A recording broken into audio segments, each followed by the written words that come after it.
Finally একটা বাড়ি ভাড়া পাওয়া গেল বলো। হ্যাঁ, তাও আবার ফুললি ফার্নিশড। সত্যি এই রান্নাঘরটা দেখা হয়নি, রান্নাঘরটা দেখে আসি, দাঁড়াও। হ্যাঁ, দেখে নাও ওটা।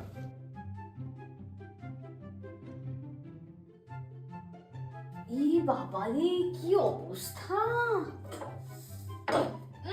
ইস, ছি ছি ছি ছি, না কি হলো গো? রান্নাঘরটার অবস্থা দেখো একবার। দেখি চলো। তুমি দেখো একবার কি অবস্থা।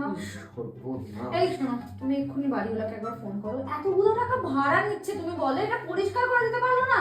আমি কিন্তু এই যে দাঁড়াও, তুমি শান্ত হও, আমার কাছে এর সলিউশন আছে। কি সলিউশন? আরে মা সেই ব্যাগে দিয়ে দিল, তোমার মনে নেই? বেকোর কিচেন ক্লিনার। ও আচ্ছা, দাঁড়াও, আমি বার করছি। আচ্ছা ঠিক আছে। Thanks.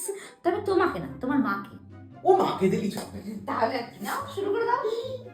Beko Max Kitchen Cleaner. It's perfect for chimney, stove and cooking areas. এতে কোনো হার্শ কেমিক্যালস নেই।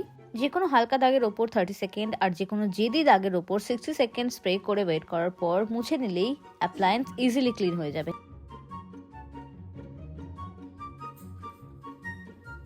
ফাটাফাটি। আরে কি অবস্থা গো প্রিয়াঙ্কা?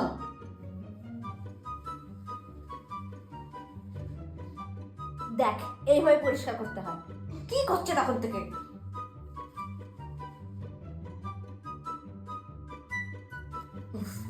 দেখলে, এইটাকে বলে পরিষ্কার করা। দেখলুম, আমি আমার নিজের হাত দিয়ে পরিষ্কার করেছি। মোটেই না, তুমি এইটা দিয়ে পরিষ্কার করেছো। আপনারা যারা এই প্রোডাক্টটা পারচেজ করতে চাইছেন তারা আমাদের ইউটিউব ভিডিও ডেসক্রিপশন বক্সে লিংক পেয়ে যাবেন। ইনস্টাগ্রামের ক্ষেত্রে আমরা লিংক প্রোভাইড করে দেবো। টাটা।